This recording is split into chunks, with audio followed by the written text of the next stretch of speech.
moments over your career that stood out, or any stories from, being on the fields or taking some road trips that stand out, as it pertains to any milestones in your career? Oh, that's hard to say. I guess there's a lot of milestones. It's just a simple fact is it's just been a pleasure to see how this crop, I think, just in the recent years with this one big dairy we have in Georgia that, now has kind of on their own, they picked up 500 acres of our surge, TriCal, or well, that's just regular surge. And, then the next year they tried 2,000 acres. And then the next year we went to 4,000 acres. And this past year there were 6,000 acres.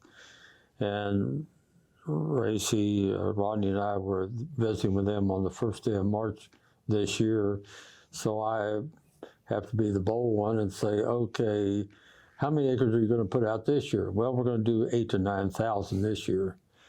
So, I mean, it's kind of hard knowing how hard it was for me to sell 40 years ago and to go in and the guy says, oh, we're going to go 2,000 acres every year, It's kind of been probably the highlight of seeing this crop, how it's gone. That's amazing. Not many people, I think, have the stamina or the patience, or they're looking for some quick wins. So, as we're going through this big change with Legacy Agri Partners, what's some advice you can share with the other sales reps and other leadership about, being patient and understanding it takes time to build this business? What can you teach them if you went back and told yourself?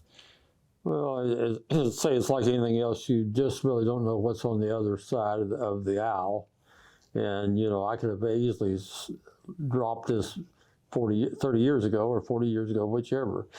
But, I really enjoyed this crop. I could see its potential. And it's like anything else. Rome wasn't built overnight.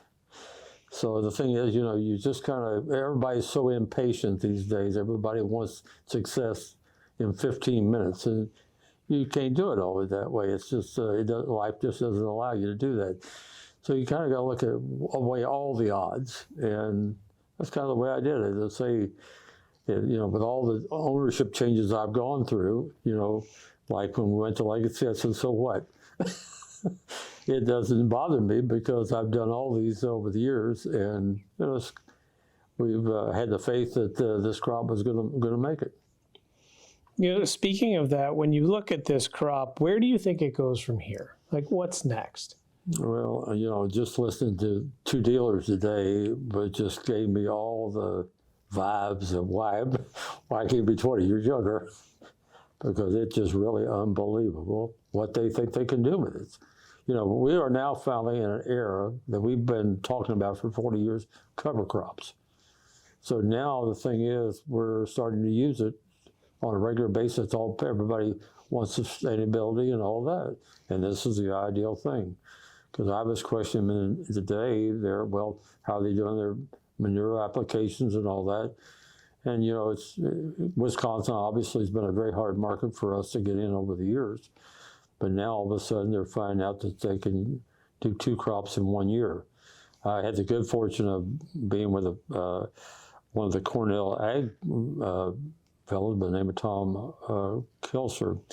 And Tom was really a spokesman, you might say. Tom and I have worked together for years. And Tom's made speeches all over the country on triticale and cover crops and everything like that. And so the Northeast had never used winter crops at all. They strictly just went with a summer crop, and that was it. They didn't think they could raise anything during the winter. So, we started out with, up there was primarily TriCal 336 and 815. And, now those people, they use the ground on 12 months out of the year. And likewise, it's a good way for them to put their manure down and get it all utilized. So a lot of them now are starting to inject their manures in the falls and the things of that nature. So it's just a great way. They get 2 crops in 1 year instead of just 1 crop. Likewise, if we have a drought, one period of the year, whether it be summer or winter, they've got another crop to fall back onto. That's incredible. Now, are there some long-standing relationships, given 40 years, how have you been able to maintain some of those customer relationships? How have you seen those farms evolve through some of the generations? And are there any longstanding farmers that you're still doing business with as it's evolved?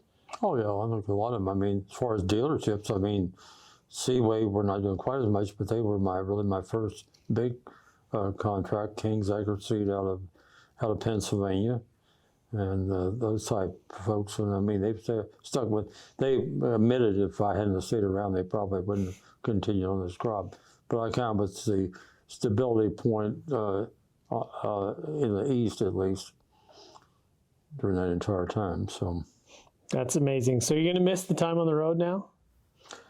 Yes and no. It's been kind of, I didn't really bring that up in there, but the thing is, until 7 years ago, I did everything. I did all the research, I did all the sales and marketing, and then when Rodney Ping came on, then I relinquished all that to research. So it's kind of been a wind down to just doing research here in the last 7 years, but I still help Rodney when needed.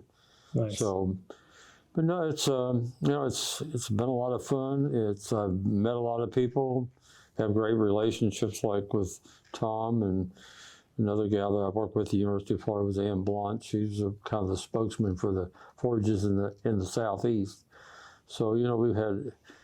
I'll miss it. There's no question about it. But it's the next chapter of life, and everybody said, "Well, what are you going to do?" And I said, "I'm just going to basically back off for a while and."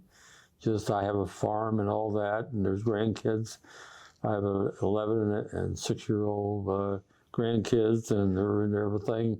So there's a sporting event to go here, there, and yon. So I think we'll kind of enjoy it. We're getting ready to head to Hawaii here in about 9 days, and taking the whole family. And so this is we're celebrating our 51st wedding anniversary as of Saturday. Congratulations! That's amazing.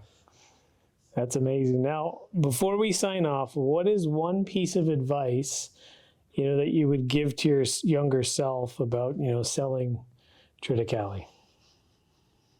Oh, that's a tough one to answer. To say, just know your product before you try to sell it. To say, I was telling Collins earlier, the biggest trouble we have as young salespeople. Is we like to talk too much. We don't do all the questioning we should do before we give an answer. And I think that's always the thing about it is try to qualify the visit. What's the need there, and try to give them actual advice. And I've always felt that you have to be straight up with a farmer because he knows you better than you know yourself. Because if you lie to him, he already knows you lied to him. So the thing is, if I don't have the answer, I'll go find you the answer. And I think that was a comment to the dealers we had in here today, that's basically what they said, is qualify yourself and don't try to make it act like you know everything the minute you hit the road. That's amazing advice. Well, thank you so much for all your service, the advice, the wisdom. I know they'll still be calling on you with questions for sure. But I feel certain that Rodney will be calling. That's for sure. And enjoy Hawaii. That's going to be an amazing time. Yeah, it'll be fun. Congratulations. Thanks so much. Thank you very much.